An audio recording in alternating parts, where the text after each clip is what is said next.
채소랑 안 맞아. 채소만 먹으면 가스가 차고 오히려 더 불편해져. 이렇게 말씀을 하시는데 그럴수록 이분들은 궁극적으로는 채소를 먹어야 하는 분이라고 생각을 하거든요. 근데 과정이 남들하고는 좀 달라야 돼요. 소화가 안 되는 음식들의 대표 주자가 밀가루랑 유제품이거든요. 장내세균을 변화시킬 수 있는 음식, 그래서 유해균이 많이 자라게 하는 음식들을 줄이라고 말씀드리는데 대표 주자가 당분이에요. 스트레스를 받으면 코티솔이라는 그 스트레스 호르몬이 굉장히 많이 나오는데 코티솔이 우리 몸에서 만드는 스테로이드거든요. 그 스테로이드가 하는 역할이 뭐냐면 장벽을 약화시켜요. 발효식품으로 이제 추천드리는 거는 제가 아주 여러 번 강조드리는 에사비가 대표적인 발효식품 중 하나죠. 치킨이랑 피자 먹을 때 보통 맨날 거기 온 무랑 같이 드시잖아요. 그거 대신 사워크라우트 드시라고 얘기 드리거든요. 저희가 앞서서 독소에 대해서 정말 귀한 이야기 들었습니다. 네.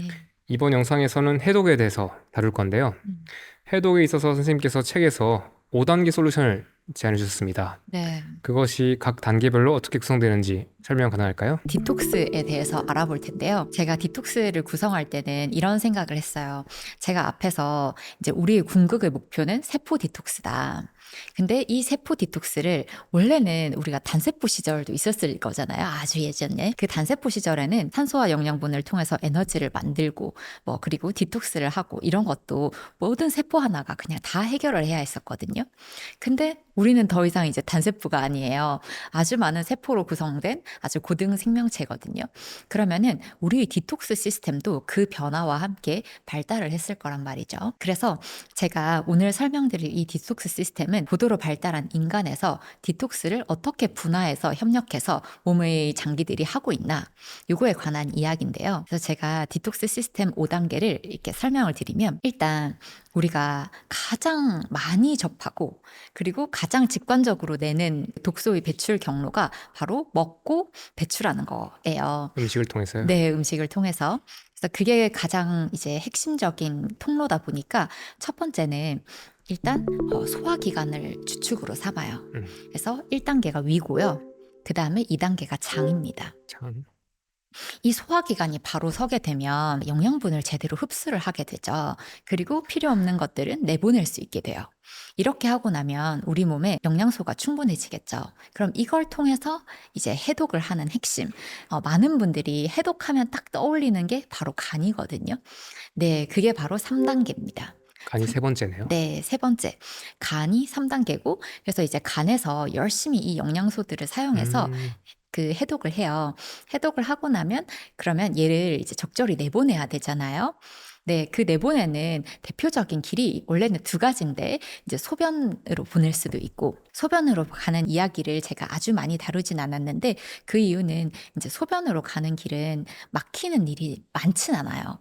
물론 결석 같은 걸로 막힐 수는 있지만 아주 이 간 길이 문제가 많이 생기는 길이 아니라서 소변으로 가는 거는 미리 알고 계시고 그 외에 아주 중요한 경로가 바로 담즙을 통한 경로예요. 네. 그래서 4단계가 담즙입니다. 네.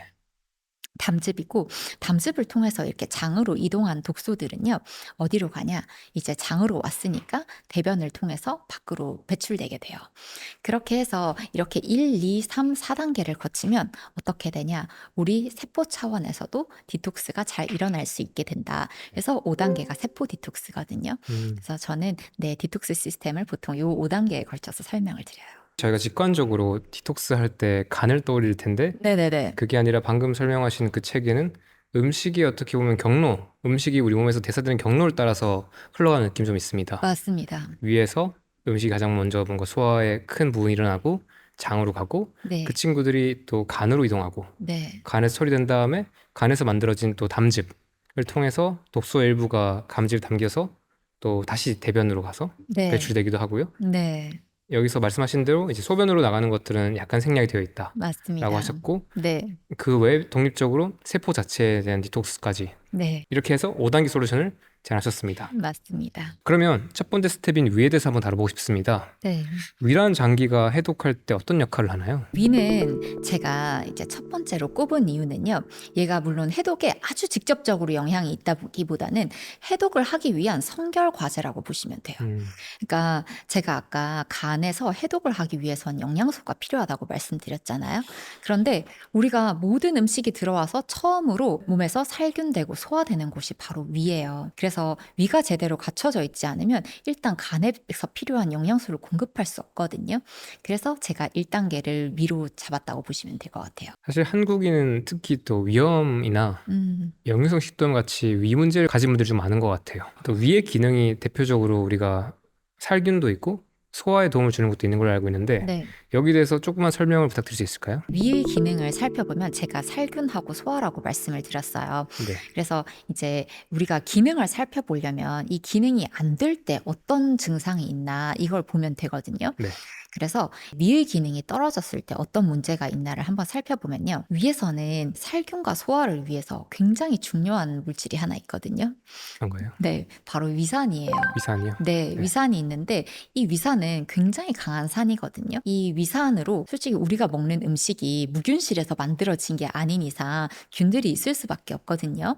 그러니까 여기서 우리 몸에 별로 필요하지 않은 균들은 일단 살균을 하고 위산의 산 정도가 pH 2 정도 된다고 해요. 굉장히 강력한 산인데 그래서 이제 살균을 하고 그런 다음에 이 산이 또 도와주는 게 뭐냐면 소화 작용인데 이제 우리 몸에서 일어나는 소화는 물리적으로 이렇게 위가 움직이면서 빻아주고 뭐 부숴주는 소화도 일어나지만 사실 이제 정말 중요한 소화는 화학적 소화라고 해요. 위산이 하는 역할은 우리 몸에 소화효소들이 있거든요.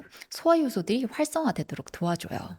그래서 이 소화효소가 나와서 음식들이 적절히 분해될 수 있도록 이렇게 해주거든요. 살균과 소화라는 기능을 담당하고 있고 그리고 이게 안 될 때는 무슨 일이 생기냐? 그러면은 살균이 안 되면 우리가 똑같은 음식을 먹었는데도 꼭 이 사람만 탈나는 사람들이 있거든요. 그런 분들이 계시죠. 네, 어떤 사람들은 뭘 먹어도 땅에 있는 괜찮으시고 걸 주워 먹어도 안 아픈 분들이 있고 맞아요. 어떤 분들은 되게 쉽게 탈이 나셔가지고 토하시거나 이런 분들도 있으시고. 맞아요. 네. 그 이유 중 하나가 위산이라고 보시면 되거든요. 네. 위가 한번 강력하게 필터를 해줘야 되는데 그걸 못하고 균들이 이렇게 살아갈 경우에는 말씀하신 그런 증상들이 나오게 되는 거거든요. 그래서 탈이 잘 날 수 있고 그 다음에 이제 위산이 안 나오면 소화도 안 되겠죠. 소화가 잘 안 되면 똑같이 먹었는데 뭔가 제대로 분해를 못 하잖아요. 그러면 흡수가 잘 안 되겠죠. 그렇죠. 네, 그래서 특히 이제 단백질 흡수에 굉장히 이제 위산과 이런 소화효소의 작용이 중요한데 똑같이 먹어도 단백질 흡수가 안 되니까 단백질 흡수가 안 돼서 생기는 증상들이 이런 것들이 조금 장기화되면 머리가 빠진다거나 네, 손발톱이 부러진다거나 그런 분들. 그것뿐만 아니라 미네랄을 흡수할 때도 위산이 굉장히 중요하거든요. 그래서 미네랄이 흡수가 안 된다거나 이런 흡수 문제가 또 두 번째로 생길 수 있어요. 네. 그러니까 단백질 결핍 증상들, 문제들이 단백질을 덜 먹어서뿐만 아니라 이 위에 문제가 있을 때도 발생할 수 있다는 거네요. 네, 맞습니다. 그리고 저희가 나이가 들면 또 위에서 뭔가 소화가 잘 안 되는 것들을 많이 말씀하시는 것 같아요. 네. 이것들이 또 우리가 노년기에 사실 이런 근육량을 보존하는 게 중요한데 여기에도 문제가 될 수 있겠네요. 네, 그래서 제가 이제 특히 나이가 든 어른분들께는 위를 더 강조하는 편인데요. 네. 사실 이제 요즘 그 어른들한테는 근육이 힘이다, 근육이 재산이다, 이렇게 말씀하시잖아요. 그 정도로 근육이 중요한데 다들 그래서 막 단백질 드시라는 얘기를 어디서든 하잖아요. 아, 그런데 다들 하나같이 말씀하세요. 내가 단백질 먹고 싶지. 근데 내가 고기만 먹으면 속이 더부룩해서 못 네. 먹는 거다. 이렇게 말씀을 하시거든요. 위에서 지금 그 문제가 해결 안 되는 거구나. 네. 소화가 안 돼서 더부룩해서 못 먹으니까 계속 근감소, 골감소 이런 문제들이 생기는 거거든요. 그러니까 더 부드러운 것들이나 아니면 이렇게 당당류 같은 것들도 네. 찾게 되죠. 맞아요. 위산의 분비 이런 것도 다 에너지가 필요한 일이다 보니까 노화와 함께 점점 줄어들어 가거든요. 그래서 이런 분들한테는 위 기능을 도와주는 게 되게 중요해요. 그러면 우리의 위를 망가뜨리거나 기능을 떨어뜨리는 어떤 원인들이 뭐가 있을까요? 사실 한국인은 위염이 많은 걸로 굉장히 유명하죠. 네. 그래서 이제 위염은 우리나라에서도 굉장히 주의 깊게 보고 다양하게 보는 이제 주제인데 대표적으로 위를 망가뜨리는 요인은 한 세 가지 정도 생각해 볼 수 있을 것 같아요. 그래서 첫 번째는 헬리코박터균이에요. 많이들 들어보셨죠? 네, 한국인들한테서 거의 헬리코박터균이 5, 60% 정도 복균율이 있다고 하니까 네. 네, 이 헬리코박터는 위염뿐만 아니라 위암의 굉장히 대표적인 위험인자이기도 해서 네, 이 헬리코박터로 인한 위험도 굉장히 많고요. 그 다음으로 많은 게 저는 약이라고 생각을 하거든요. 약인데 어떤 약이냐? 바로 진통소염제 계열들이에요. 네, 진통소염제 계열들을 진짜로 많이 쓰시잖아요. 네, 근데 진통소염제를 받으실 때 항상 같이 받으시는 약이 있으실 거예요. 그게 바로 위보호제거나 아니 위산분비 억제제를 같이 받으실 거거든요. 그 이유가 이제 진통소염하는 기전 그 자체랑 위에서 이 기전이 다른 데도 작용을 하는데 그게 위의 점막 방어를 약화시키는 기전이 있거든요. 네, 그래서 그냥 그 약의 기전 자체에 위를 약화시킬 수가 있어요. 진통제라고 하면 통증을 약화시켜주는 약이고 소염제는 염증을 없애주거나 낮춰주는 약인데 네네네. 이 약을 먹었을 때 일어나는 부작용 또는 어떤 사이드 이펙트가 맞아요. 위 점막의 건강을 해친다. 맞아요, 맞아요. 그래서 우리가 약 먹을 때 꼭 여기에 내가 왜 그쵸. 위보호제가 왜 위를 들었지? 왜 보호하지가 있는 네네네. 게 그런 이유였구나. 맞아요. 위를 보호한다고 해도 어쨌든 위에 손상을 주는 건 맞다는 거죠. 네. 그래서 그거가 두 번째고요. 그리고 세 번째는 아주 많은 분들이 아실 이제 우리 생활 습관이죠. 어떤 게 있냐면 제일 대표적인 거는 술, 담배가 이제 제일 대표적이고요. 술은 이해를 할 수 있는데 담배도 위에 문제가 된다고요? 네, 담배도 문제가 된다고 해요. 이거는 뭐 여러 가지 기전이 있겠지만 담배는 어떤 경로로든 제가 아까 말씀드린 활성산소를 몸에 굉장히 음, 많이 만들게 하는 물질이거든요. 근데 제가 아까 말씀드렸지만 위산은 에너지를 쓰는 활동이에요. 그러다 보니까 에너지를 쓰는 활동에는 항상 미토콘드리아가 중요한데 이제 거기에 활성산소가 개입이 되면 걔네의 기능이 떨어질 수 있겠죠. 음, 그 부분이 있고 그리고 이제 먹는 걸로는 제일 그 위험과 가장 많이 연결되어 있는 식습관이 불규칙적으로 먹고 그다음에 빨리 먹고 그리고 맵고 짜고 단 거, 자극적인 음식들 먹고 이런 것들이 이제 위험과 되게 연관성이 높은 그 식습관이라는 연구가 있더라고요. 음. 네. 그리고 책에서 식후 바로 눕는 것도 문제가 된다 하셨는데 네네네. 이건 어떤 식으로 위에 문제가 되나요? 네, 이거는 정확하게 말하면 위보다는 위랑 접해 있는 식도에 문제가 되는 거라고 보실 수 있는데요. 네. 이게 이제 역류성 식도염에 가장 문제가 되는 부분이거든요. 그러니까 아까 제가 위산이 너무너무 소중한 존재라고 말씀드렸잖아요. 살균과 소화를 해주는. 그런데 이 위산은 그렇게 강력한 산이다 보니까 위처럼 벽도 두껍고 점막도 이렇게 두껍게 보호되어 있지 않은 조직에 위산이 딱 가게 되면 음, 조직을 손상시킬 수 있어요. 그래서 그게 식도로 올라왔을 때 식도의 점막을 손상시키는 거. 음, 그래서 쓰림을 느끼는 거. 그게 역류성 식도염이거든요. 그러다 보니까 이 역류성 식도염을 가지신 분들이 항상 속 쓰리다 네. 이렇게 해서 위산분비 억제제를 계속 맨날 타드시게 되는 거거든요. 그래서 이런 분들이 가장 주의하셔야 되는 습관이 그 위에 있는 물질이 올라와서 문제가 생긴 거잖아요. 그러니까 과식하는 습관이 가장 안 좋아요, 일단. 네, 과식하지 않아야 되고, 그리고 이제 먹고 눕는 습관은 먹고 눕게 되면 이 위산에 있던 게 요게 조금만 느슨해져도 위산의 물질이 식도로 올라올 수 있잖아요. 네. 그래서 제가 역류성 식도염 있는 분들에게는 과식하지 말기, 식후에 눕지 말기, 요 두 개 음. 굉장히 강조하는 편입니다. 또 여기서 제가 궁금한 게 네. 직장인분들께서 퇴근하시고 나서 식사를 하면 예를 들어서 7시 퇴근하면 8시쯤 밥을 먹게 되잖아요. 이런 것들도 혹시 여기 영향을 미칠 수 있을까요? 네, 늦게 먹는 거 자체는 괜찮은데, 네. 늦게 먹고, 이제 그거와 수면 시간이 얼마나 붙어 있나가 중요한 문제일 것 같아요. 음, 그래서 제가 보통 먹고 나서 아무리 적어도 3, 4시간은 있다가 주무시라고 하는 이유가 먹고 바로 자게 되면 우리 위에 있는 음식들이 다 장으로 내려가기 전에 눕게 되는 거잖아요. 그러네요. 위 음식물들이 역류할 수 있으니까요. 위소화에 한 3시간에서 5시간 정도까지 걸릴 수 있으니까 음. 그 시간 동안은 눕는 행위들이 이 위쪽에 있는 이 관들에 문제 만들 수 있다. 네. 좋습니다. 그리고 아까 조금 흥미로웠던 게 우리가 옛날에 제가 자주 찾아보니까 예전에는 위염의 원인이 위산 과다라고 단언을 한 시절이 있었다고 하더라고요. 그래서 그때까지는 제산제 처방을 되게 많이 내리다가 언젠가 어떤 분들께서 헬리코박터균이라는 게 있고 이것들이 문제 원인이 될 수 있다라는 가설을 제기하시고 그게 정설로 들어오기까지 시간이 많이 걸렸다고 하더라고요. 어쨌든 지금 한국인의 약 5, 60% 정도가 네. 헬리코박터균에 감염되어 있다. 네. 근데 이게 뭐 무조건 문제가 되는지 모르겠지만 이게 어떤 맥락에서는 위에 문제를 만들 수 있다라고 네. 저희가 이해할 수 있을 것 같습니다. 네네네, 맞습니다. 혹시 어떤 분들께서는 지금 본인이 위에 문제가 있는지 없는지 잘 모르시는 분도 있을 것 같은데 그러니까 위산이 중요하다 하셨잖아요. 네네네. 위산이 부족하다는 증상에는 어떤 게 있나요? 네, 위산이 부족하다는 증상은 이제 말씀하신 대로 위는 본인이 통증을 느끼는 경우도 있고 뭐 속쓰림 이런 거 느끼는 경우에는 내가 뭐 위가 나쁘다 이렇게 알 수 있지만 대부분 분들이 그냥 나는 잘 모르겠는데 그냥 건강검진 해보니까 거기서 뭐 위축성 위염이라던가 미란성 위염이던가 뭐 이렇게 진단받으시는 경우가 훨씬 많거든요.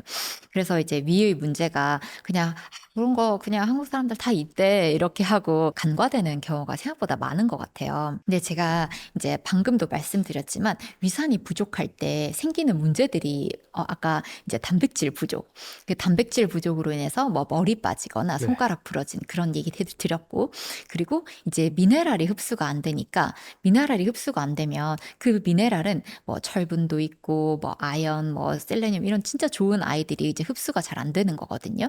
그래서 제가 책에서도 잠깐 언급을 했지만 정말 빈혈이 안 나으시는 분들이 있었어요. 빈혈이요? 네, 철분제를 아무리 먹어도 자기는 안 나와서 그냥 포기하고 안 먹는데요, 약을.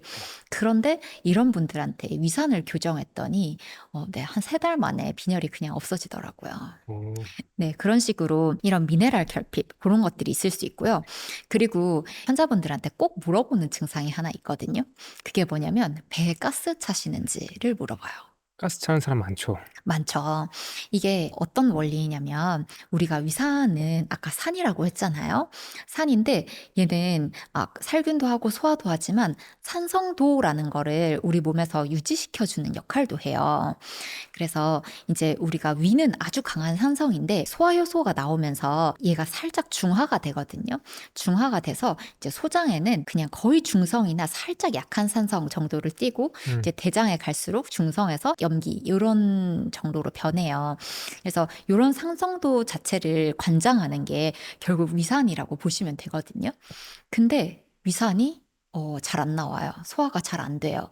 이럴 경우에는 그럼 이 산성도가 조금 밸런스가 깨지겠죠.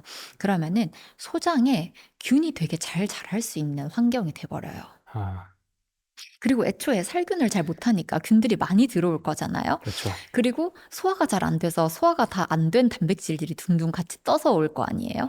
네, 그래서 여기서 소장은 원래 균이 거의 안 살거든요. 소장의 미생물 보니까 위에 가까운 쪽에는 미생물이 잘 안 살고 맞아요. 대장에 가까워질수록 많이 생기더라고요. 맞아요. 딱 그렇게 조절이 돼 있는데 네. 그게 조금 깨져버려요. 입구 쪽에도 산도가 충분하지 않으니까 네. 입구 쪽에도 많다는 거죠. 네, 거기 생겨버리는 걸 우리가 SIBO, Small Intestinal Bacterial Overgrowth, SIBO라고 부르는 요 증상이 생겨서 얘의 특징적인 건 뭐냐면 밥 먹고 한 30분에서 한 60분 정도, 그러니까 1시간 정도 지났을 때 우리가 그때가 밥이 위에서 이제 소장으로 넘어가기 시작할 때잖아요. 거기서부터 가스가 차기 시작하는. 네. 그래서 제가 이 배에 가스 차는 증상 있으신 분들한테는 꼭 위 문제를 열심히 찾아보고 치료하는 편이에요. 와, 소장세균 과증식 문제인데 문제의 원인이 위의 건강일 수도 있다라는 게 되게 네네네. 또 충격적이네요. 네, 그 부분은 좀 중요한 부분인 것 같아요. 아까 전에 위산 교정이라고 하셨는데 어떻게 위산을 낫게 해준다는 의미인가요? 위산은 여러 가지 방법으로 좀 낫게 해줄 수가 있는데 네, 일단은 가장 직관적으로는 얘가 산이잖아요. 네. 그래서 산을 보충해주는 방법이 있어요. 산성 물질을 추가로 넣어준다는 네, 말씀이세요? 맞습니다. 그래서 이거를 그냥 집에서 병원 오지 않고 하고 할 수 있는 가장 그냥 간단한 방법이 그 애플 사이더 비니거, 에삽이라고 하죠. 네. 그 사과 식초를 먹어주는 방법이거든요. 걔는 위산보다는 약한 산이에요. 네. 그래서 우리가 꼭 뭐 검사를 하거나 위를 검사하지 않아도 좀 손쉽게 이제 위산을 조금 도와줄 수 있는 물질로 이제 섭취를 해볼 수 있는 방법이 있고요. 그거 외에 위산을 아예 보충을 해줄 수 있는 그 영양제들도 있거든요. 그렇게 하는 방법이 있고, 위산은 에너지를 쓰는 기전이라고 말씀을 드렸잖아요. 네. 그래서 몸이 좀 좋아지다 보면 위산 분비도 조금씩 돌아오는 경우가 있어요. 그래서 그렇게 하는 거는 물론 간접적인 방법이죠. 그래서 보통 제가 처음에는 에사비를 꼭 드셔보시라 이런 얘기를 많이 드려요. 애플 사이더 비네거가 좋다는 얘기는 많이들 들어보셨을 것 같은데 네. 구체적으로 어떤 방식으로 먹는 게 좋을까요? 요거는 어떻게 드시면 좋냐면, 얘는 우리가 넣어주는 용도가 위의 산성 환경을 조금 서포트해주기 위해 넣는 거잖아요. 그러니까 그 식사 전후로 드시는 게 좋아요. 근데 제가 전후로는 잘 권해드리지 않는 게, 가끔 에사비만 먹어도 속 쓰리다고 하시는 분들이 계시거든요. 그래서 식전후로는 잘 권해드리지 않고, 그다음에 밥 먹고 나면 위에 음식물이 들어온 상태잖아요. 네. 거기에 에사비를 드셔주시면 되는데, 보통 너무 강하게 먹을 경우에는 얘가 위를 가는 건 좋은데 치아와 그 식도를 통해서 가잖아요. 그래서 얘네들의 손상을 줄 수 있기 때문에 보통 제가 한 그 밥 숟가락으로 한 2숟갈 정도 타신 다음에 물은 한 150에서 200 정도 그렇게 섞어서 희석하시고, 만약에 나는 그거보다도 안 되겠으면 조금 더 넣으셔도 되는데, 이걸 너무 희석해 버리면 위산이 또 희석돼 버리는 네, 효과가 있을 수 있으니까 네, 한 200ml 이하에서 이렇게 희석해서 드셔주시면 좋을 것 같아요. 물 반 컵 정도에 뭐 한 큰술 정도의 에사비를 넣어서 드시는 것들을 맞아요, 해서 맞아요. 그게 식전에 할 수도 있지만 식전에 마셨을 때 속이 쓸 수 있으니까 네, 식후에 마시는 것들. 네네, 맞아요. 제가 개인적으로도 이 식사하고 나서 보통 우리 음료 대신에 이렇게 에사비탄 물을 마시면 소화가 더 잘 된 느낌이 있거든요. 맞아요. 근데 좀 신기하다고 생각하는 게 아까 말씀하셨지만 위에 있는 위액의 산도는 굉장히 높은 걸로 알고 있는데 네, 에사비는 그 정도는 아닐 거란 말이죠. 네. 근데 그런 것들도 의미가 있나 보네요. 네, 의미가 있어요. 어차피 위산의 산도가 높다고 해도 음식물과 합쳐지면 당연히 산도가 그거보다 내려가겠죠. 네, 근데 우리가 먹는 음식물들은 사실 산성이 아닌 경우가 많잖아요. 음. 그러니까 거기에 산을 더해주는 것만으로도 산성도를 내려줄 수 있는 의미가 있어요. 그리고 아까 말씀하셨던 헬리코박터균 혹시 이거 제균 치료가 있을 것 같은데 네. 이 제균 치료에 대해서는 어떻게 생각하세요? 네, 저는 이게 이제 제균을 꼭 해야 한다라고 가이드라인에 나와 있지 않거든요. 네, 그래서 미염이 있거나 미궤양이 있거나 이런 문제가 있는 분들에게서 주로 치료를 하게 되는데요. 저도 이제 보통 그렇게 배우기도 하고, 예, 헬리코박터 제균을 한다는 게 되게 항생제를 어쨌든 일정 기간 먹어야 되는 치료다 보니까 네. 되게 이 치료를 할지 말지 되게 고민을 하던 시기가 있었어요. 그래서 헬리코박터 치료를 안 하고 장 치료를 하던 시기가 있었거든요. 네. 근데 그렇게 해보니까 헬리코박터가 계속 있으면서 그 위산의 기능을 계속 방해하는 거예요. 그러니까 제가 아무리 장 치료를 해서 장을 좋게 만들어놔도 이게 조금만 한 3개월에서 6개월만 지나면 재발하는 문제가 너무 많이 생기더라고요.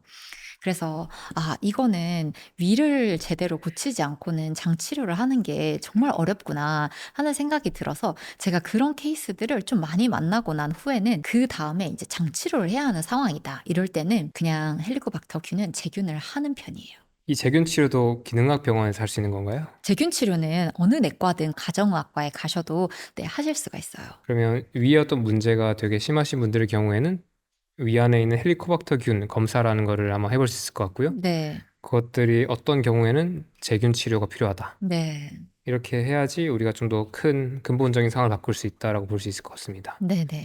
우리가 위에 문제가 되는 음식들 살짝 언급하셨는데 정리한다면 어떻게 할 수 있을까요?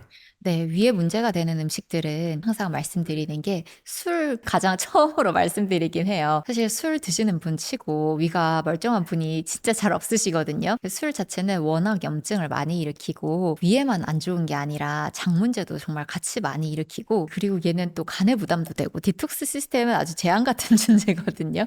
그래서 술 일단 1번으로 말씀드리고요. 두 번째는 맵고 짜고 단 자극적인 음식들. 네. 그런 맵고 것들 짜고 단. 조금 네, 주의하시는 거 추천드리고요.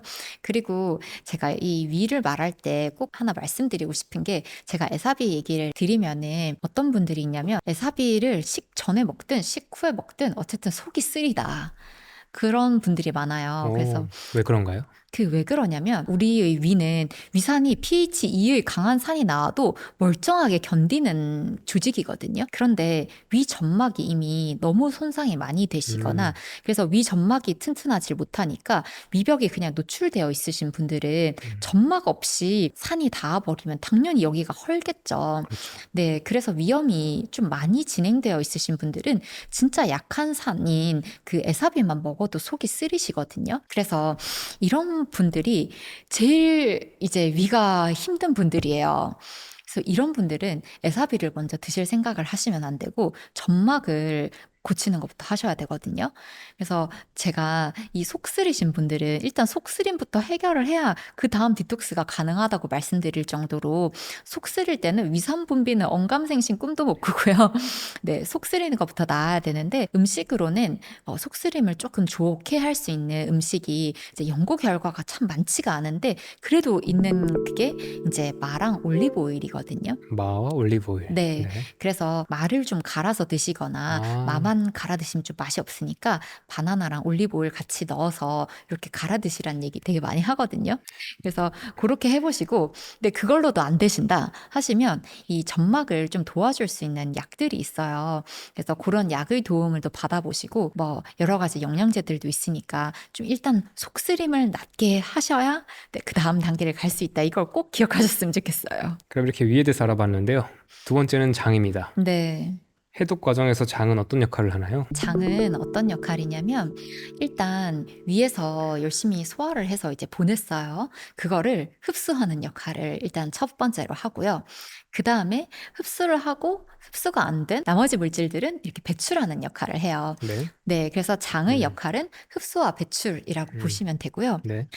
그래서 제가 장에서는 강조하는 게 일단 이 모든 과정을 하려면 움직여야 되잖아요. 거기에 문제가 되는 게 바로 변비죠. 네.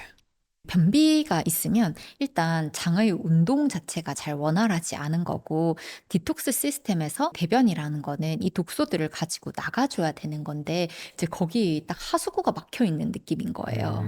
네, 그래서 장이 막혀 있다는 거는 우리가 독소를 내보낼 하수구가 막혀 있다. 변비는 아주 디톡스에서 꼭 해결해야 하는 주제인 것 같아요. 그걸 생각하면 변비가 단순히 이런 불편감을 떠나서 독소 배출에도 문제를 만드는 질환이네요. 진짜 그렇습니다. 근데 요즘 또는 여자분들한테 변비가 많이 보이는데 혹시 변비의 대표적 원인이 무엇일까요? 제가 이제 여자분들 대표적인 원인을 보면 일단 언제 오냐면 식사량을 급격히 줄였을 때 와요. 다이어트 할 때? 네, 다이어트 할 때 오시고요. 그래서 이제 식사량을 줄여서인 경우도 있고, 그 다음에 제가 아까 얘가 이제 장 운동이 돼야 나갈 수 있다고 했잖아요. 그러니까 변비라는 건 장 운동이 잘 안 될 텐데, 그럼 장 운동은 언제 덜 되냐? 제가 첫 번째로 말한 식사량이나 뭐 식이섬유의 섭취 부족 이런 거는 대변의 부피 자체가 이제 적은 거. 그래서 내려갈 게 없으니까 변비가 생기는 거고, 그다음에 두 번째는 내려갈 게 있는데도 못 내려가는 경우가 있을 수 있어요. 네, 그게 뭐냐면 이제 장도 장이란 것도 우리가 이제 에너지를 쓰는 장기인데 여기서도 에너지 분배를 할 거잖아요. 네. 분배를 해서 운동에 쓰이는 에너지도 있고 면역 반응에 쓰이는 에너지도 있고 이럴 거예요. 근데 거기서 장에서 염증이 엄청 많이 일어나 버리는 거예요. 그러면은 장내 염증은 문제가 생겼을 때 그거에 대처하는 반응이거든요.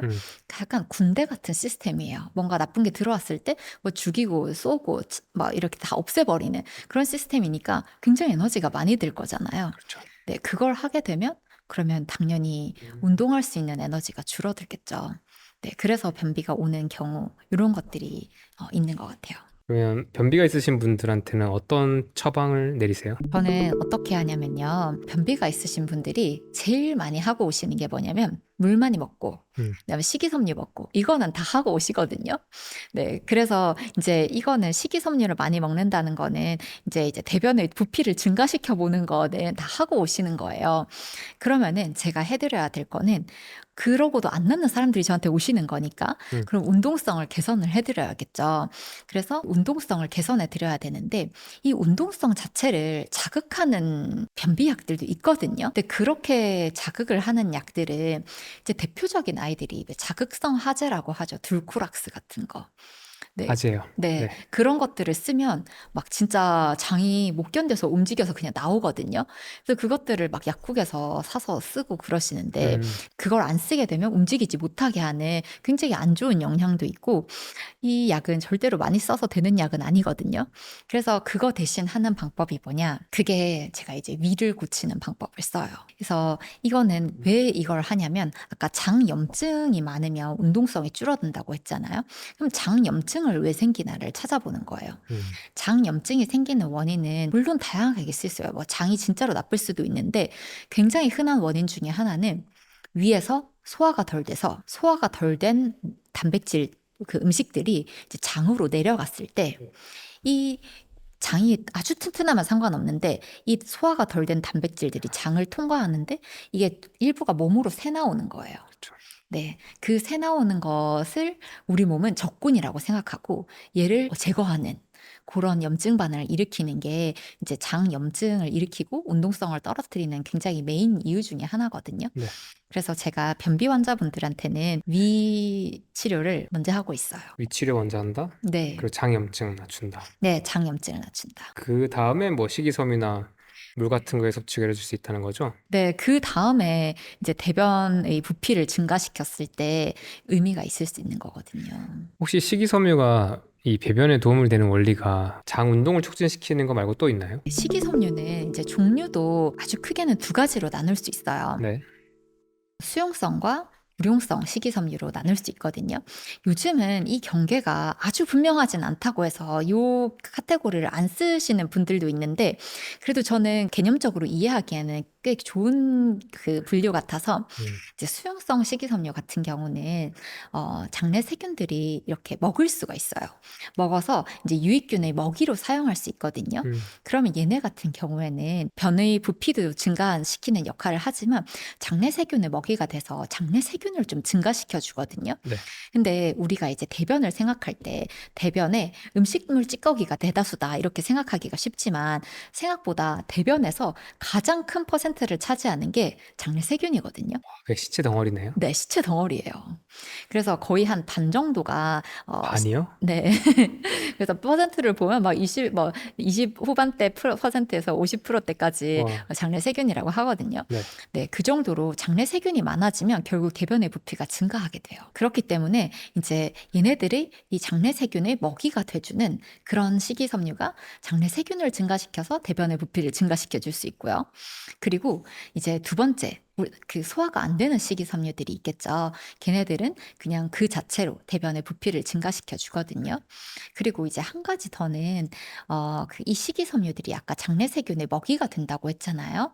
그 이 먹이가 되는 과정에서 나오는 물질들이 있어요. 네. 제일 대표적인 게 SCFA, 그 short chain fatty acid죠. 단세지방산. 네, 단세지방산. 이제 그런 것들은 또 염증을 줄이는 작용도 하고, 그리고 그와 동시에 아예 장 운동 자체에도 영향을 미친다고 하거든요. 아, 그 자체가요? 네, 아, 뷰티르산, 그 단세지방산 이런 것들이 네, 장의 연동 운동에도 바로 영향을 준다. 네, 영향을 줄 수 있다고 해요. 오, 재밌네요. 네네. 그래서 식이섬유가 이제 이 운동성 부분에 미치는 영향은 굉장히 다면적인 편이에요.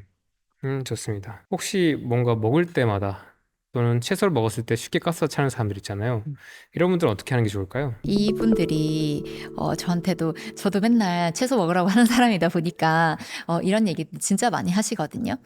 근데 이런 분들은 본인이 나는 채소랑 안 맞아. 채소만 먹으면 가스가 차고 오히려 더 불편해져. 이렇게 말씀을 하시는데 저는 이분들한테 그럴수록 이분들은 궁극적으로는 채소를 먹어야 하는 분이라고 생각을 하거든요. 근데 과정이 남들하고는 좀 달라야 돼요. 왜냐면은 지금 쉽게 가스가 차고 제대로 소화가 잘 안 된다는 얘기는 채소가 들어왔을 때 그걸 잘 소화시킬 수 있는 균이 많지 않다는 얘기거든요. 그러니까 이분의 장은 이미 그런 유익균들이 많지 않은 상태인 거예요. 네. 그러니까 이런 상태에서 갑자기 막 샐러드가 좋다고 샐러드를 막 먹어주시면 당연히 가스가 찰 수밖에 없는데요. 그래서 이분들은 나의 장에는 이 유익균들이 좀 증가할 시간이 좀 필요한 거거든요. 그래서 소량의 야채에서 시작하셔가지고 조금씩 그 양을 늘려나가시면서 유익균들이 조금 잘 자랄 수 있도록 기다려주시는 게 진짜 음, 중요할 것 같아요. 좋습니다. 그럼 여기서 마지막으로 장에 좋은 음식과 나쁜 음식을 좀 정리한다면 어떤 기준으로 나누세요? 장에 이제 문제를 일으키는 음식들을 자주 말씀을 드려요. 그거 말고 드시라고 하거든요. 문제를 만드는 음식들을 좀 정리를 해보면 일단 제가 아까 소화가 안 된 음식들이 그 장에서 염증을 일으킬 수 있다고 말씀을 드렸어요. 소화가 안 되는 음식들의 대표 주자가 밀가루랑 유제품이거든요. 밀류. 네, 맞아요. 네. 얘네 둘은 음, 되게 특이한 아미노산 서열이 있거든요. 네. 그래서 그 소화 효소가 조금만 기능이 떨어져도 참 분해가 어려워요.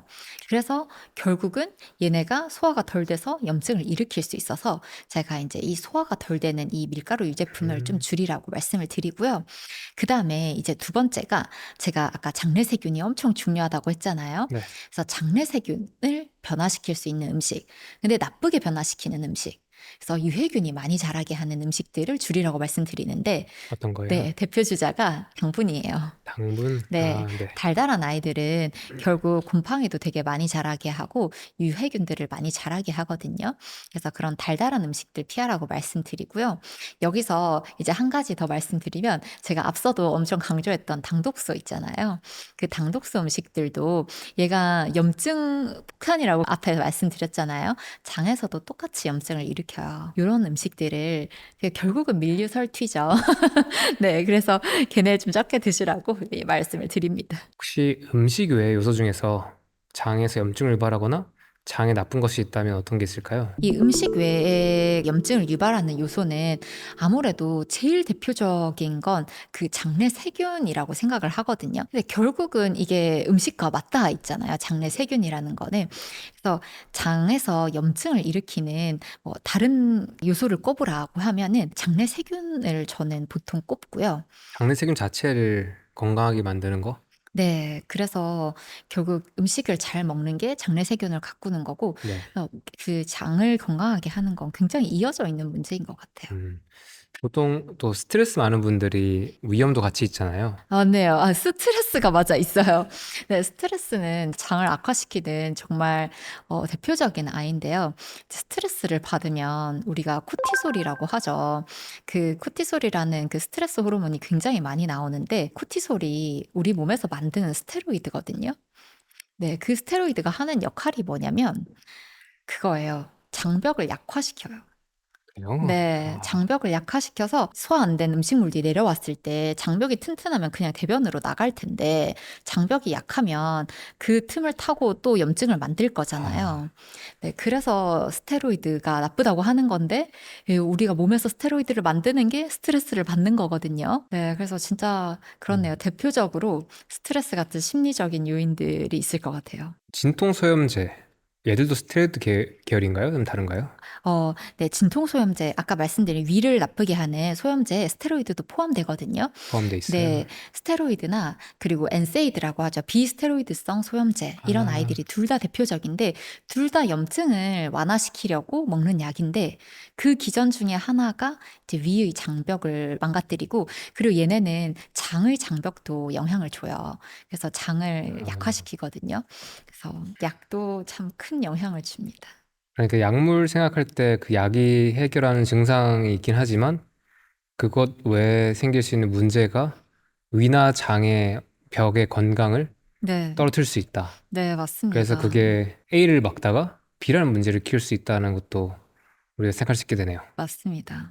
여기서 한번 제가 그래도 조심스럽게 말씀드리면 모든 약물을 쓰면 안 된다거나 네. 약물에 반대하는 게 아니라 우리가 어떤 의료 행위를 할 때 효용도 있지만 비용도 있을 수 있다. 근데 그 중에 하나가 이렇게 소화 이런 관들의 벽 건강을 해치는 게 있다. 네. 그렇기 때문에 대중분들도 오히려 전문가분들도 한번 이 주제에 대해서 조금만 더 같이 주의 깊게 보시는 게 좋겠다. 네. 써야 한다면 쓰겠지만 조심할 이유가 있다라고 맞습니다. 봐드리겠습니다. 네. 이렇게 안전하게 또 넘어가겠습니다. 네. 장 파트에서 마지막으로 궁금한 게 저희가 요즘 장에 대한 관심도가 사회적으로도 많이 올라온 것 같아요. 네. 요즘엔 뇌장축에 대한 이야기도 많이 하는 게 보이고 결국 우리가 장이 건강해야지 우리가 전신이 건강하다는 이야기는 제가 많이 좀 하는 것 같은데 장에 좋은 음식이 무엇인가에 대해서 사람들이 많이 궁금해하는 것 같아요. 선생님 보시기에는 어떤 음식들이 장 건강에 유익한 것 같아요? 장 건강에 유익한 음식. 이렇게 하면 일단 아까 그 음식들을 안 먹는 게 일단 1번으로 유익하고요. 그리고 두 번째는 제가 아까 장내 세균을 강조했는데 장내 세균이 건강하다는 건 어떤 거냐. 그러면은 제가 아까 유익균이 많으면 좋다고 말씀을 드렸어요. 근데 그거 외에도 하나 더 중요한 게 장내 세균의 다양성이거든요. 장내 세균이 다양해야 장내 세균이 건강하다고 볼 수 있는데 그러면은 다양성을 챙겨줄 수 있는 건 뭔가 이거를 고민해 보면 장에 좋은 음식을 알 수 있을 거잖아요. 네, 그 대표 주자가 바로 발효식품이에요. 이거는 실제로 발효식품이랑 식이섬유랑 비교를 해봤어요. 장내 세균종의 다양성에 뭐가 더 도움이 되나? 아, 이 논문이 또 화제가 있었죠. 맞아요, 맞아요. 네. 그래서 거기서 이제 음. 발효식품이 더 좋은 결과가 나와서 이제 장내 세균의 다양성을 위해서는 발효식품을 먹는 게 되게 중요하다. 이런 결과가 나온 적이 있죠. 제가 이 논문을 읽으면서 좀 재밌었던 게 결국에는 발효식품도 식이섬유도 우리가 장에 좋다라는 얘기를 많이 하는데 발효식품은 어쩌면 균이 들어있는 물질이고 식이섬유는 그 균들이 먹을 수 있는 먹이인데 네. 이 둘 중에서 사실 발효식품 그 자체를 먹었을 때 식이섬유보다 조금 더 유익한 것들이 있었다. 그러면 선생님께서는 어떤 발효식품들 추천하세요? 발효식품으로 이제 추천드리는 거는 제가 아주 여러 번 강조드리는 에사비가 대표적인 발효식품 중 하나죠. 맞네요. 에사비가 발효식품이네요. 네네네. 그래서 에사비는 참 여러모로 좋은 음식인 것 같고요. 그리고 저는 그 얘기 드려요. 치킨이랑 피자 먹을 때 보통 맨날 거기 온 무랑 같이 드시잖아요. 그거 대신 사워크라우트 드시라고 얘기 드리거든요. 아, 네. 저도 실제로 한 번씩 뭐 피자 같은 거 먹을 때 저는 치킨무 대신 항상 사워크라우트를 먹거든요. 네, 아, 그래서 사워크라우트도 추천을 드리고요. 그리고 뭐 낫또나 김치는 아주 잘 알려져 있는 음식이니까 네, 그런 것들 드셔보시면 좋을 것 같아요. 이제 두 번째 스텝까지 다뤘고 세 번째 스텝은 간입니다. 네. 간이라는 장기에 대해서 모르시는 분들 위해서 간이 어떤 일을 하는지 그리고 해독 과정에서는 어떤 역할을 하는지 궁금합니다. 간은 우리 몸의 필터라고 말씀을 드려요. 이제 간이 어떻게 몸에서 이어져 있는지를 보면 이 필터 역할을 알 수가 있는데 제가 앞에서 이제 위랑 장에서 이제 영양소를 흡수한다고 했잖아요. 흡수를 했는데 이거를 얘가 어디서 뭐가 온 줄 알고 몸으로 바로 보내겠어요. 그래서 한 번은 몸에서 필터를 해서 보내는 역할이 필요한데 그걸 해주는 게 간이라고 보시면 되거든요. 그래서 장에서 온 혈류는 간을 통해서 이동을 하고요. 간에서 한번 필터를 거친 다음에 몸으로 이동하게 되거든요. 그래서 이 과정이 하나 있고, 그리고 밖에서 들어온 거 말고 우리가 그 이제 생활을 하고 삶을 살면서 나오는 노폐물들도 있을 거잖아요. 그렇죠. 그러면은 그런 혈액들이 다시 또 간으로 들어와요. 얘도 또 다른 필터 역할을 하는 거죠. 그래서 필터를 한 다음에 버릴 거는 또 버리고, 그다음에 나머지는 또 다시 쓸 수 있는 것들은 몸으로 돌려보내고, 그래서 몸의 거대한 필터라고 보시면 되고요. 그럼 이 필터에서 하는 역할이 사실 간의 역할은 정말 정말 많은데 그 중에 대표적인 것들 중에 하나가 몸 밖에서 나오는 독소들 혹은 몸에서 얼른 비활성화 시켜야 되거나 안전하게 내보내야 되는 것들을 해독을 시킨 후에 네, 소변이나 뭐 담즙을 통해서 내보내는 그런 역할을 하는 게 간이라고 보시면 될 것 같아요. 간에서 일어나는 해독 시스템이 좀 막연한데 간의 해독 시스템은 구체적으로 어떤 방식으로 작동하나요? 간에서 해독은 어떻게 작동하냐면 이 효소들에 의해서 작동을 하는데요. 네. 두 단계로 이루어져 있어요. 두 단계로 이루어져 있는데 첫 번째 단계는 독소들은 생각보다 되게 굉장히 안정한 특징을 가지고 있거든요. 독소들이 안정적이다? 네, 안정적이에요. 안정적인데 몸 밖으로 내보내려면 이렇게 안정적이어서는 몸에 그냥 눌러 앉아버린단 말이에요. 그래서 얘네의 가능성을 높여요. 저는 이거를 독소의 막대기를 꽂는다고 책에서는 표현을 해놨는데 그런 과정들이 뭐 어떤 게 있냐면 아까 말씀드린 산화, 환원, 뭐 그냥 여기에 산소를 붙이거나 뺐거나 뭐 전자를 뺐거나 뭐 아니면 가수 분해를 시키거나 이런 식으로 굉장히 얘를 불안정하게 만들어요. 그러면 이제 중간 대사물이 생겨요. 이 중간 대사물은 제가 말씀드린 대로 굉장히 불안정하거든요. 네. 근데 얘를 얼른 막대기를 꽂아놨으니까 반응성이 있잖아요. 얘는 어딘가에 갖다 붙을 수 있다고 했잖아요. 그래서 2단계가 여기에 뭘 붙여주는 과정이라고 보시면 되거든요. 1단계가 독소에 막대기를 꽂는다. 네, 어떤 처리를 한다. 반응성을 높여서 다른 물질로 약간 바꾼다. 맞아요. 그리고 그 친구를 2단계에서 처리한다는 거죠. 맞아요. 어떻게 하나요? 거기서 이제 2단계에서 하는 아이는 그 우리 몸에서 나가려면 우리 몸은 일단 물 베이스잖아요. 네. 그래서 약간의 수용성은 띄고 있어야 그 몸에서 이동을 할 수 있거든요. 그래서 수용성을 가진 어떤 물질을 요 막대기에 갖다 붙이는 과정이에요. 그래서 그게 2단계. 근데 그 2단계에서 주로 이제 쓰이는 방법이 뭐냐면 아미노산이라고 하죠. 아미노산을 이제 수용성 물질로서 갖다 붙이는 그게 2단계거든요. 네. 네, 여기서 이제 2단계에서도 제가 그렇게 좋아하는 글루타치온이 굉장히 중요한 역할을 합니다. 이 붙이는 물질이 글루타치온이라는 거예요? 맞아요. 사실 다양한 물질이 붙거든요. 뭐 글라이신이 붙을 수도 있고, 뭐 글루큐로니나이드 뭐 이런 물질이 붙을 수도 있고, 뭐 다양한 물질이 붙을 수 있는데 그 중에 굉장히 핵심적인 역할을 담당하는 것 중에 하나가 글루타치온이 붙는 그 과정이거든요. 그러니까 다시 한 번 더. 어떤 독소가 있으면 이 독소에다가 막대기를 꽂아서 이 친구가 처리되기 좋게 어떤 반응성을 높여서 흥분시키고 뭔가 이렇게 다른 방향으로 들어갈 수 있게 만들어준다. 네, 그 다음에 여기에다가 수용성 물질을 붙여서 배출이 조금 더 쉬워지게 만든다. 맞습니다. 그 다음에 이제 나가는 건가요? 맞아요. 그런 다음에 이제 그 나가는 게 담즙으로 보내죠. 담즙. 네, 담즙으로 보내서 이제 담즙에서 이제 독소들을 이렇게 저장해 놓고 있다가 담즙이 필요할 때 장으로 탁 이동하게 되는 거라고 보시면 돼요. 담즙은 간에서 만들어지는 소화효소잖아요. 맞아요. 그리고 담낭에 저장이 되고. 그러면 지금 말씀하신 것들이 담낭 안에서 저장돼 있다는 말씀이세요? 네, 그렇게 저장돼 있다가 해독을 하고 나면 그게 실시간으로 이동하진 않으니까 네. 이게 담즙에 저장되어 있다가 담즙이 나갈 때 이제 장으로 이동하게 돼요. 간에서 이렇게 된 독소들과 함께 결합된 친구들이 1단계, 2단계 거친 다음에 네, 이 친구들이 담낭을 이동하실게요 해가지고 네, 담낭에 이렇게 있다가 네, 적절한 때 또 우리가 지방 소화 필요할 때 보통 담즙이 맞아요, 나오잖아요. 맞아요. 그럴 때 나왔을 때 같이 이제 네, 나가실게요 하는 이동하게. 거구나. 네. 그리고 일부는 아까 생략한 소변으로 나가기도 하고요. 그중 일부는 소변으로 가고 네. 그리고 그중 일부는 이제 대변을 타고 나간다. 맞아요.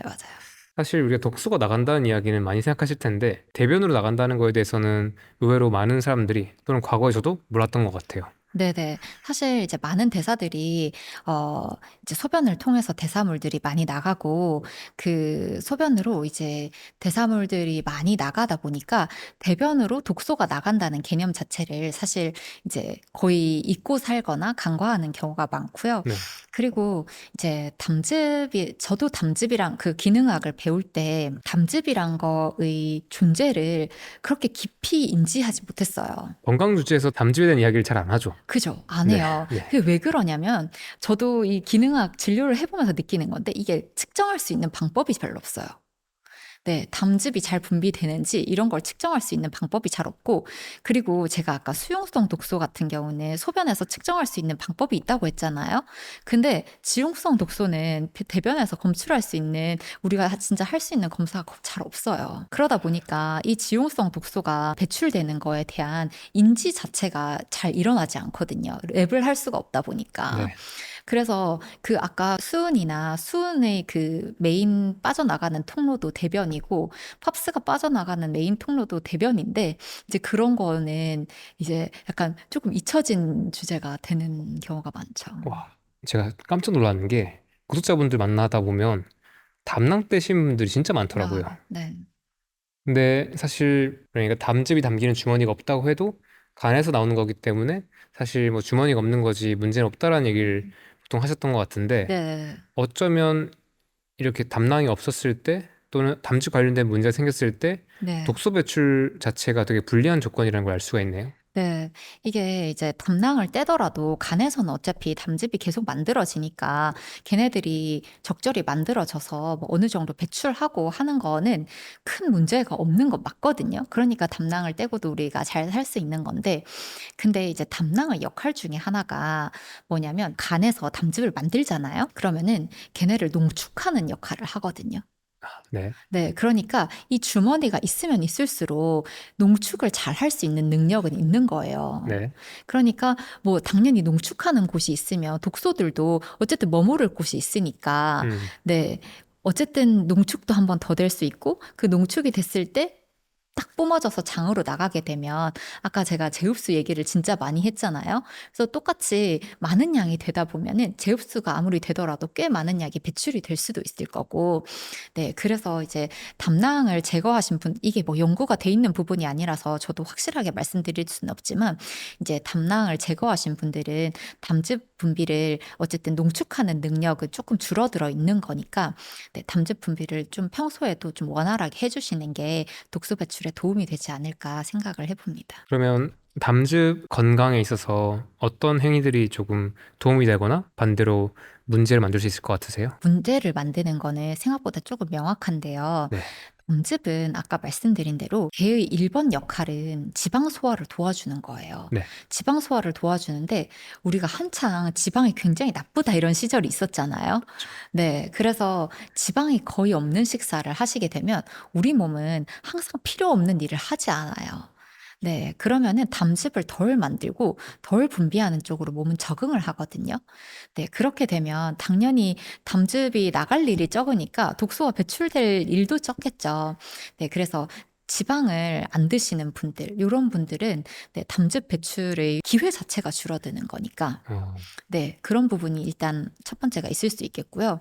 그러면은 이게 건강한 지방을 먹어주는 게 담즙을 좀 촉진하는 데 도움이 될 것 같잖아요. 네.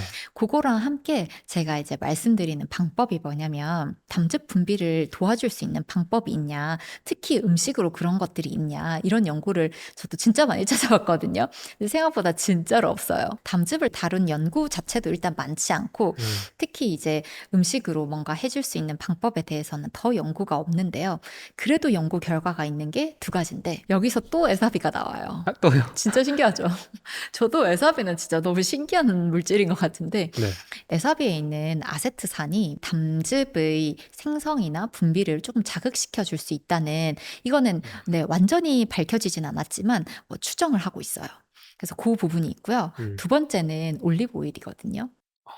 그래서 네, 올리브 오일도 굉장히 도움이 될 수 있어서 이거 되게 많이 드시잖아요. 네. 네. 그래서 이 두 가지는 담즙 분비에도 되게 도움이 될 수 있으니까 드셔보시면 좋을 것 같아요.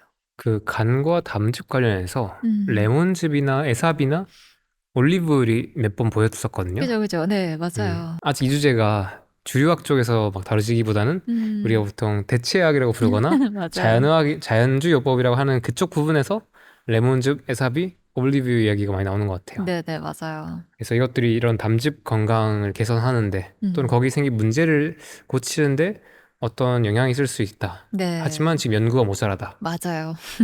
그리고 제가 책에서 조금 인상적이었던 게 담즙 분비에 문제가 생기면 여성 호르몬과 같은 스테로이드 호르몬 이런 것들의 장 배출에 문제가 생긴다는 게 있었어요.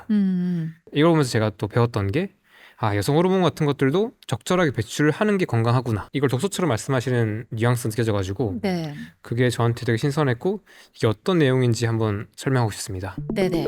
제가 여성 호르몬은 아예 이제 파트를 조금 꽤 많이 할애해서 여성 호르몬 이야기를 했었는데요. 네.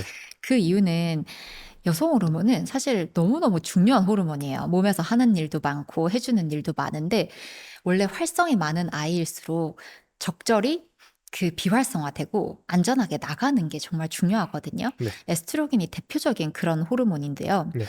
그 에스트로겐 같은 경우는 활성이 되게 많다 보니까 얼른 비활성화를 시키는 시스템들이 많이 있어요, 우리 몸에. 그걸 간이 해주거든요. 간에서 굉장히 다양한 방법으로 얘를 이제 비활성화 시키고 대사를 시켜요. 네. 네. 그래서 그 길은 굉장히 다양한데, 그 중에서 가장 대표적인 길들이 몇 가지 있거든요. 근데 그 몇 가지 길을 개념적으로 딱 나누어 보면요. 첫 번째 길은 굉장히 안전한 길이에요. 여기서 만들어지는 대사물은 굉장히 일단 안전하고요. 그리고 암을 막아주는 효과도 있어요. 그런데 안타깝게도 두 번째 길이 있는데 요거는 굉장히 위험한 길이에요. 어떤 길이에요? 요쪽으로 대사가 되면은 네. 암을 발생시키거나 DNA에 손상을 주거나 이렇게 몸에 나쁜 영향을 끼칠 수 있거든요. 에스트로겐이 제 역할을 하고 나서 대사되는 과정에서 네, 이게 좋은 방향을 할 수도 있고 네, 조금 문제가 되는 방향으로 할 수 있다라고. 네, 맞습니다. 아, 그렇게 나뉠 수 있는데 그 나뉜 대사물 자체의 영향도 방금 말씀드린 대로 굉장히 극과 극이죠. 네. 그것도 일단 1차적으로 중요하고요. 그래서 우리는 여기서 1차에서 해줘야 되는 일은 안전한 길로 가도록 도와주면 좋겠잖아요. 네. 그래서 에스트로겐을 해독할 때는 이 안전한 길로 가도록 도와주는 게 일단 중요해요. 네. 그다음에 이제 두 번째는 간에서 해독을 하고 나면 제가 장으로 이동한다고 했잖아요. 그 에스트로겐의 일부는 또 당연히 소변으로 가요.